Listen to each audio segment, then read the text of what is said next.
Hello, beautiful people. Welcome back to another edition of Travel with Churchman. In case you are new around here, please consider to subscribe so that you get notification each time I post new videos. And if you are a returning subscriber, thank you for always coming back to watch more of my videos. I appreciate the fact you always return to watch more of my videos. I love you guys. So today I'm going to be discussing about the challenges, some of the challenges faces when applying for visa, and I'm going to be talking about five reasons why embassy refuse people visa. Number one will be incomplete and incorrect application. One of the most common reasons for visa refusal is submitting an incomplete or incorrect application. This includes failing to fill out all the mandatory fields, providing inaccurate information, or leaving sections that you are ought to fill. So, if you are a regular traveler or you are a regular applicant, because I know some of you have applied for America or UK many times, so you know what I'm talking about. Sometimes you forget to fill out some of those fields you are supposed to fill correctly, where you are supposed to write your occupation, you write other things. So some of all those things are why people face that challenge of getting their visa to their choice destination. And the second one is lack of strong ties. If you don't have a strong ties back home, definitely the interviewer or the decision maker in the embassy will not grant you the visa. So what is this strong ties that I mean? Strong ties can be if you have a good job back home. Like, do you have a very good job in Nigeria? Do you have properties in Nigeria that you always return to? Do you have family of your own here in Nigeria that you can return to when they give you visa? If you're actually applying for a holiday visa, will you return back to Nigeria, or you will japa, as people always say? So this is exactly what the embassy want to find out through all these questions they list out in their forms.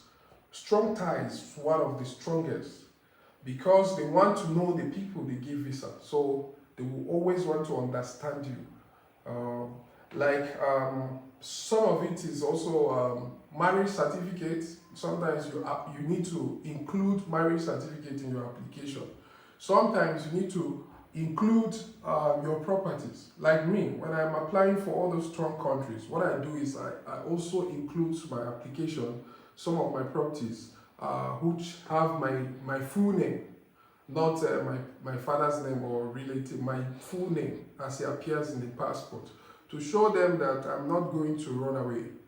I also chip in some of my investment and all that to let them know that I am a reasonable person in my hometown. Like, I'm not going to your country to cause problem or run away after the visa duration.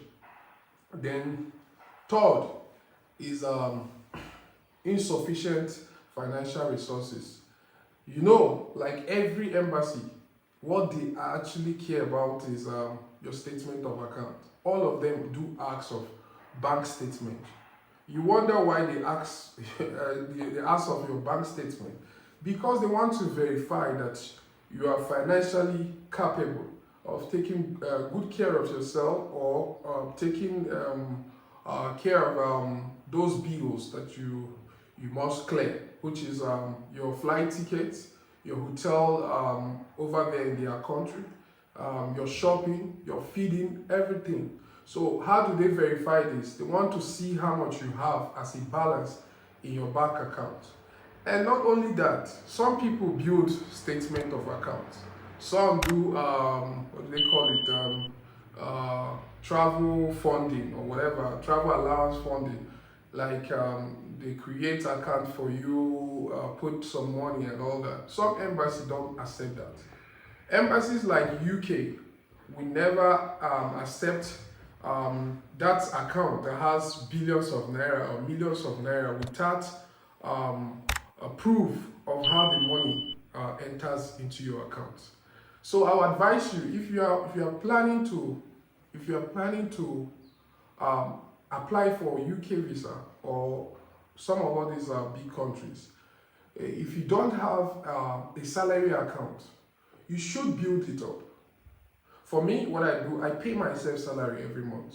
So I pay myself every month. I send in some huge amount in that particular account that I use in submitting for my visa application, to prove to them that every month, like I earn salary every month, some amount of money coming there as a salary. It will be a salary. So when they are cross-checking your statement of account, they'll see some of all those information.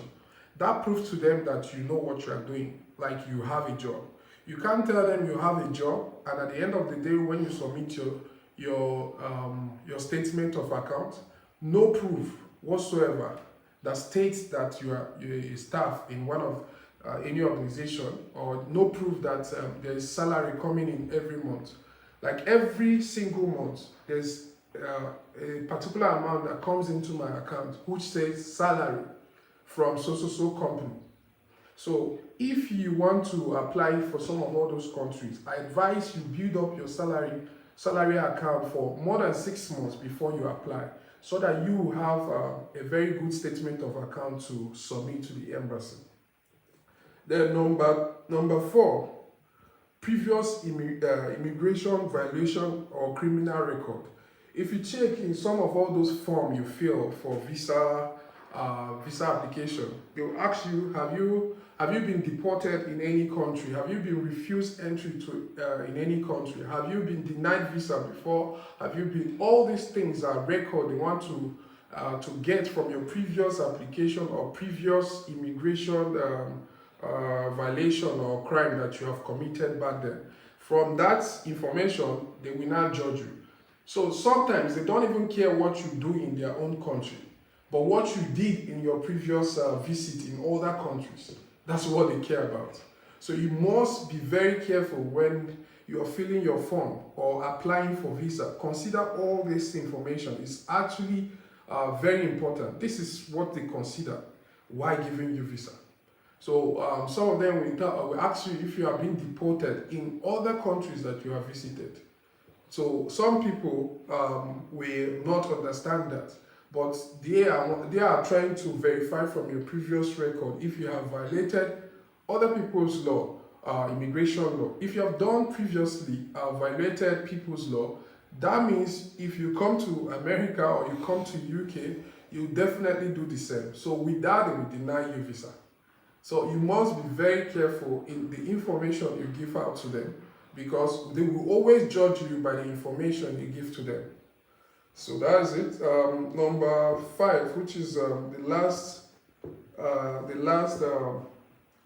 one we have: inadequate documentation supporting travel purposes. Application that is being submitted with inadequate documentation can lead to refusal. Like when you are submitting your document, okay, you said you work in Nigeria. If you work in Nigeria, you should have proofs. What is the proof you have that you are working with this so company? There's something they call introduction letter from where you work. That's from your organization you work with. So it's called introduction letter. The company will be the one introducing you as one of their staff, that they are aware you are going for a holiday trip to so country, and then they are assuring the embassy that you are going to return after the trip, because you will have to return to duty post after your holiday expires. And they will also let them know what you aim, like your salary, your monthly or annual salary, on that piece of document. The company has to prove to them that you work there, and it will carry the stamp or signature, an authority signature there on the document, and they will let them know how long you have been working with them, how much you receive, and also how long your holiday will last. All these things are documents you need to back up your visa. Another one is your hotel reservation. Some country needs a guarantee confirmable hotel booking. They don't want you to just submit a hotel or accommodation document that is not verifiable. They want to call the hotel to confirm that this guy has a booking with us. Like if you are going to Maldives as in Nigeria, or you are going to Mauritius, some of all these documents are what make them refuse you entry. Like if, for instance, if you are going to Maldives or Seychelles or what do you call it, Mauritius, as a Nigerian passport holder, you are demanded to have your book and paid hotel. You need to have the receipt of your booking. They don't want reservation. If you have reservation, they will bring you back home. So they want you to book your hotel, pay for it, and also have cash with you that will cover the whole of your stay. If you are saying you are staying for 5 days, some of their requirement is for you to have $100 per day. So if you say you are going for 5 days holiday, they will expect you to have $500 extra cash for each day that you stay in the country. So that will be like $500. So sometimes you need other money, like maybe if they are expecting you to hold $500, you should be able to have $1,000 with you so that you will not have problem whatsoever with them. So another document that is important that all these embassies require is your flight ticket. Some Schengen country require a confirmable flight ticket. So flight ticket is what we tell the immigration or maybe the ambassador or consular who is interviewing you or who is cross-checking your document. It will give them the itinerary you have. When you are going and when you are coming, it's so important to them. They need to know how your movement will take place. When you are going to their country, when you are landing, when you are departing. All these things matters to them. Another one is insurance. Insurance. Before insurance, some of this country will want you to even give them your itinerary. If you say you are a tourist, you should be able to have your itinerary mapped out. What are you going to be doing in the country? Some will even go as far as asking you, what activity have you planned to see in my country? If you say you are a tourist in our country, where and where would you like to stay? Where and where do you like to see? What tourist destination are you seeing when you are in our country? So people don't know about all these things. So before you go to any country for application or if you want to go there for holiday or tourism purposes, it's advisable for you to make your own research about those popular places tourists visit while in the country. Map out like 5 or 6 of them that you would like to visit, so that when the question bursts out, you will know what to answer. Like if they ask you where you would like to go, you tell them, okay, so day I will be here, so day I will be here. Like Kenya, for instance, if you are applying for Kenyan visa, one of their requirements to give you visa is your itinerary, your travel itinerary. They want to know when you will land. They want to know who will pick you from the airport. They want to know the hotel you are going to stay. They need all these details to grant you Kenyan visa. By the way, Kenyan visa is not too difficult to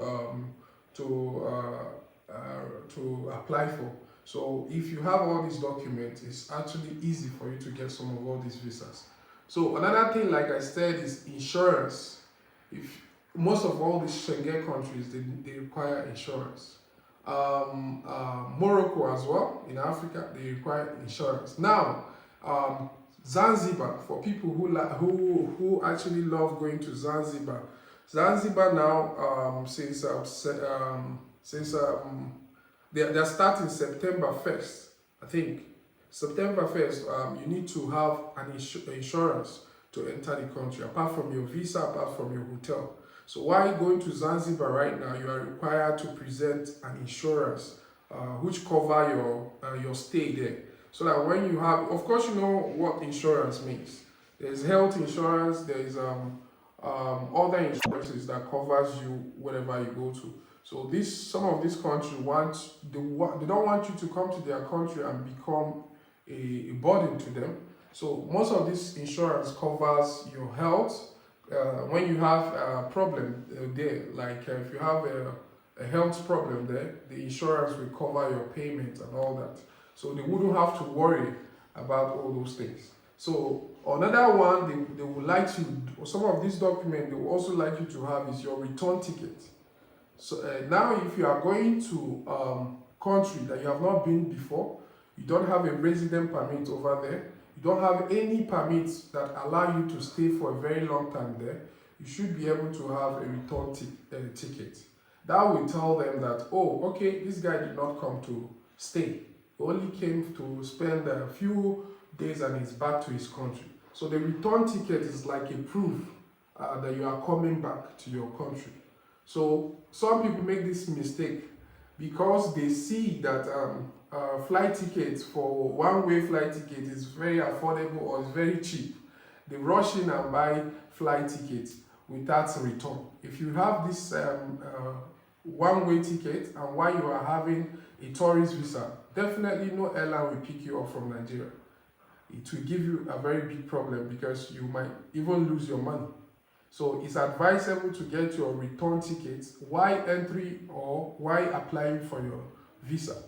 It will give the immigration officer or the consular who is interviewing you a better understanding of your trip plan, when you are going and when you are coming.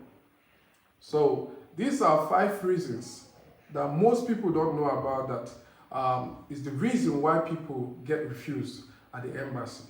Please, if you have a question, I would like you to drop it under the comment section. Let me know if you have a question or if you have any other experience that you went through when applying for your visa. Let's share your experience. Let's meet on the comment section. Love you guys. Stay blessed.